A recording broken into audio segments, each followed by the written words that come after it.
میرے والوں کا احترام، قابل صد احترام دوستوں، ساتھیوں، بزرگوں،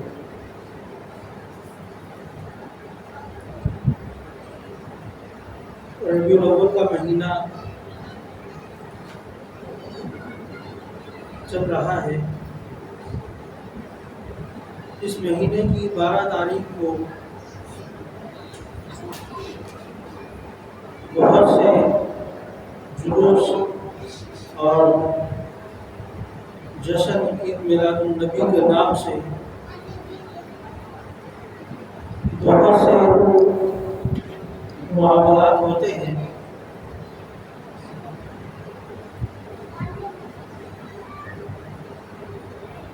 بعض کھانے پینے کے معاملات بھی اس کے اندر آ جاتے ہیں۔ آج کا موضوع ان چیزوں پر نہیں ہے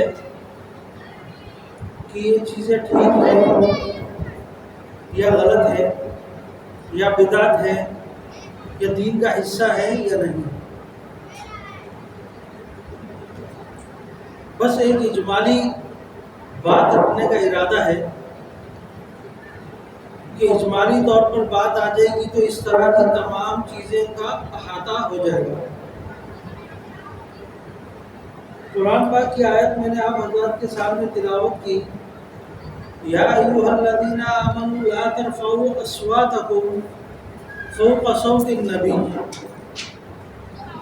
اے ایمان والو جب نبی اکرم صلی اللہ علیہ وسلم کے پاس آ جاؤ تو ان کی آواز سے زیادہ تمہاری آواز نہیں ہونی چاہیے۔ یہ ادب بتایا گیا ہمیں قرآن پاک کے اندر، اور ہمیں بھی معلوم ہے کہ کسی بڑے کے پاس جاتے ہیں تو احتیاط کی جاتی ہے کہ بہت زور سے بات نہ کی جائے اور اتنی آہستہ بھی نہ کی جائے کہ اسے سمجھ میں نہ آئے، بلکہ ایک درمیانی آواز، یہاں تک کہ آپ علیہ السلام کی آواز سے اوپر آپ کی آواز نہ ہو، یہ منع کیا، کیونکہ آپ کی مجلس میں بعض لوگ صحابہ آپس میں اتنی باتیں کرنے لگے کہ آپس میں ان کی ایک لڑائی جیسی کیفیت ہو جاتی ہے، زور سے آواز آنا شروع ہو جاتی ہے، تو اس پر اللہ رب العزت نے یہ آیت نازل کی کہ ایمان والو جب نبی اکرم صلی اللہ علیہ وسلم کے پاس جاؤ تو زور سے نہ بولنا، یہ ادب کا تقاضا ہے۔ اور آج ہم بھی کسی صدر کے پاس چلے جائیں، وزیر اعظم کے پاس چلے جائیں، ایک علاقے کا ایک کونسلر ہی کیوں نہ ہو، اس کی مجلس میں بھی بیٹھ جائے تو کوشش یہ ہوتی ہے، احتیاط کرتے ہیں کہ کوئی بے ادبی نہ ہو جائے، کوئی گستاخی نہ ہو جائے، ادب کے ساتھ الفاظ کا استعمال کیا جاتا ہے۔ اگر کوئی اختلافی بات کرنی ہے تو اس میں بھی خیال کیا جاتا ہے کہ زیادہ ایسی بات نہ ہو جو ان کو بری لگے، اس طریقے سے بات کی جاتی ہے تاکہ ادب کا تقاضا باقی رہے، ادب کے خلاف بات نہ ہو۔ نبی اکرم صلی اللہ علیہ وسلم کی ولادت یا نبی اکرم صلی اللہ علیہ وسلم کی وفات، یہ ساری کی ساری چیزیں مختلف مفتیان کرام، علماء کرام سے ہم سنتے رہتے ہیں۔ بعض کہتے ہیں کہ آپ کی ولادت 9 ربیع الاول کو ہوئی، بعض تو ربیع الاول کا بھی ذکر نہیں کرتے،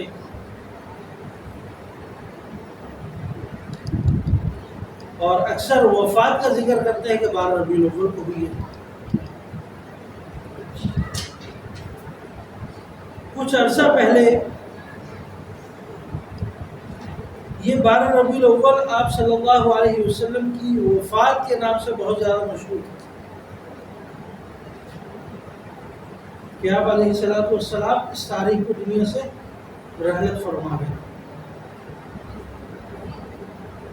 لیکن عید میلاد النبی کا عنوان دے دے کر، اس کو عید کا نام دے دے کر اس کو ولادت کے ساتھ مخصوص کر دیا گیا۔ اب یہ دن ایسا ہو گیا ہے کہ آپ علیہ السلام کی ولادت 12 ربیع الاول کو ہوئی۔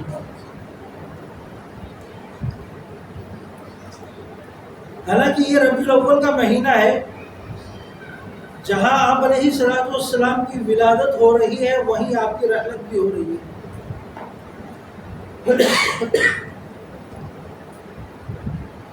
جہاں خوشی کا موقع ہے وہاں ایک غم کا موقع بھی ہے۔ شریعت کے اندر ہمیں خوشی بھی بتائی گئی ہے کہ خوشی کا اظہار آپ نے کتنا کرنا ہے، اور غم بھی بتایا گیا ہے کہ غم کا اظہار کتنا کرنا ہے۔ نہ ہی ان لوگوں کی طرح ہو جاؤ جو غم کے موقع پر اتنا غم کرتے ہیں کہ آدمی دیکھ کر پریشان ہو جاتا ہے کہ یہ غم ہو رہا ہے، پتہ نہیں کیا ہو رہا ہے۔ نہ ان لوگوں کی طرح ہو جاؤ کہ خوشی کا اظہار اس طرح کر رہے ہیں کہ آدمی پریشان ہو جائے کہ شاید جس کی خوشی کا اظہار کر رہے ہیں کہ وہ وہی دن اس کی وفات کا بھی ہے۔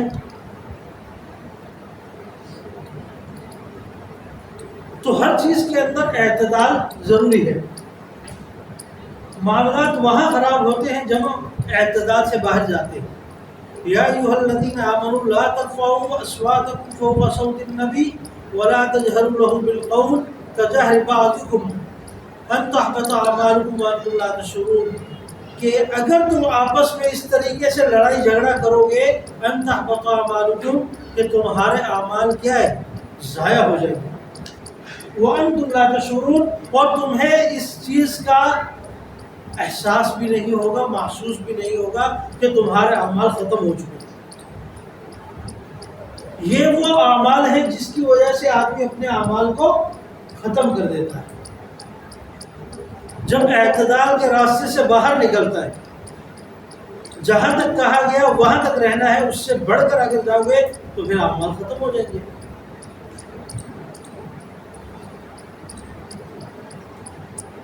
آج آپ علیہ السلام کے عشق کو کیا نام دے دیا گیا، آدمی حیران رہ جاتا ہے۔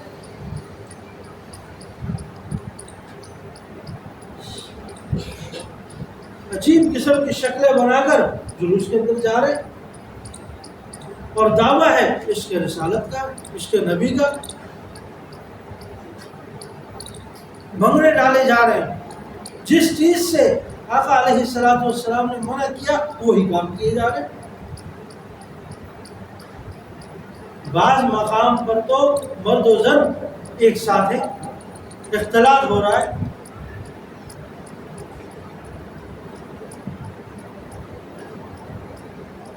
تو یہ وہ معاملات ہیں، وہ اعمال ہیں جو ہمارے چھوٹے چھوٹے جو اعمال ہم کرتے ہیں ان کو بھی ضائع کر دیتے ہیں۔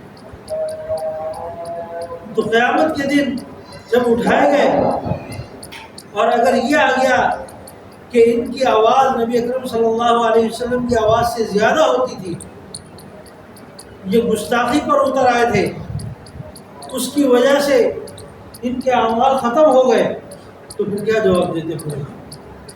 پھر ہمارے پاس کیا جواب ہوگا؟ ہمارا دین یہ ہے کہ نبی اکرم صلی اللہ علیہ وسلم نے جس کام کا حکم دیا وہ کرو۔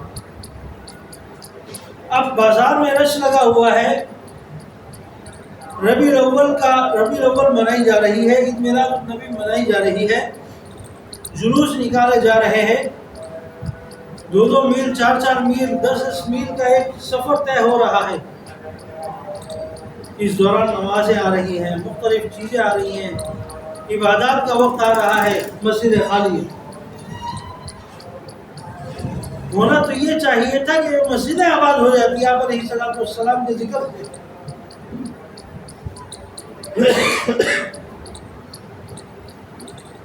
آپ علیہ السلام کی عدالت بھی مسجد میں ہوتی تھی، آپ علیہ السلام کے اکثر معاملات مسجد کے اندر ہوتے تھے۔ آپ سے کوئی وقت ملنے کے لیے آتا وہ مسجد میں آتا، آپ صحابہ کے ساتھ اگر کوئی مشاورت کرتے وہ مسجد کے اندر ہو رہی ہے۔ آپس میں گپ شپ کا ماحول ہے وہ مسجد کے اندر ہو رہا ہے، آپس میں ایک دوسرے کو اپنے خواب کا تذکرہ کیا جا رہا ہے۔ روزانہ کی نشست ہوتی تھی فجر کے بعد، اشراق کی نماز کے بعد صحابہ بیٹھتے تھے، آپ علیہ السلام بیٹھتے تھے اور روزانہ سنایا کرتے تھے آج آپ کو کیا خواب آیا، آج آپ کو کیا خواب آیا، خواب سنایا کرتے تھے۔ کسی کی ناراضگی ہو جاتی وہ مسجد میں لایا جاتا، آپ علیہ السلام ان دونوں کے درمیان فیصلہ فرماتے اور ان کے آپس میں اصلاح کرواتے۔ یعنی چھوٹے سے چھوٹا عمل مسجد کے اندر کیا جا رہا ہے۔ ہم نے جب سے مسجدوں کو تالے لگانا شروع کر دیے ہیں، مسجدیں بند کرنا شروع کر دیے ہیں، تو اس طرح کے نیکی کے کام ہم اب باہر کرنے لگے۔ اگر وہ نیکی ہو تو بہت اچھا ہے، اب مسئلہ یہ ہے نیکی کا نام تو ہوتا ہے لیکن نیکی ہوتی نہیں ہے۔ جلوس نکالنا کوئی نیکی نہیں ہے، جھنڈیاں لگانا، جھنڈے لگانا کوئی نیکی نہیں ہے، لائٹنگ لگانا کوئی نیکی نہیں ہے۔ ہاں، آپ علیہ السلام پر آپ دن میں بیٹھ کر 1000 مرتبہ درود پڑھیں، اس سے بڑھ کر کوئی ثواب نہیں۔ یہ تھا عشق نبی کہ آپ ہر نماز کے بعد ربیع الاول کے دن یہ پڑھتے، صبح بھی 1000 مرتبہ آپ کی طرف سے درود و سلام جا رہا ہوتا، ظہر کی نماز میں بھی آپ کی طرف سے درود و سلام جاتا، عصر کی نماز میں بھی آپ کی طرف سے درود و سلام جاتا۔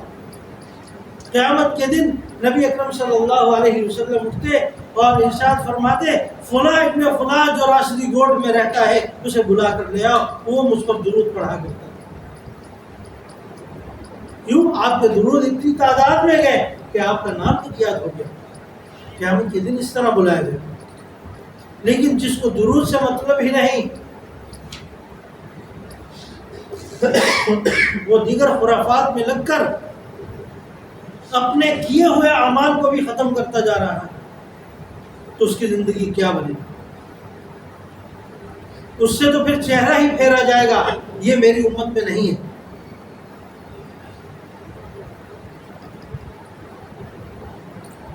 سن لو، آپ علیہ السلام کی حدیث ہے، ہر دین کے اندر نیا کام شروع کرنے والا وہ بدعت ہے، اور ہر بدعت گمراہی ہے، اور ہر گمراہی کیا ہے؟ قیامت کے دن تمہارے لیے ضلالت کا سبب ہے۔ تو یہ جو نئے سے نئے کام شروع ہو رہے ہیں یہ بدعات ہے، خرافات ہے، دین سے دوری ہے، اور آخرت میں صرف ضلالت اور رسوائی ہے۔ اگر قیامت کے دن نبی اکرم صلی اللہ علیہ وسلم نے یہ فرما دیا کہ یہ وہ شخص ہے جو میرے دین کے اندر اضافہ کرتا ہے، جس کو میری نظروں سے دور کر دو، پھر کون سی وہ ہستی ہے جو تمہیں سایہ دے سکے؟ پھر کہاں جاؤ گے اپنی مغفرت کے لیے؟ پھر کس کے در جا کر دروازہ کھٹکھٹاؤ گے؟ کوئی اگر نبی اکرم صلی اللہ علیہ وسلم نے نظر چرا دی۔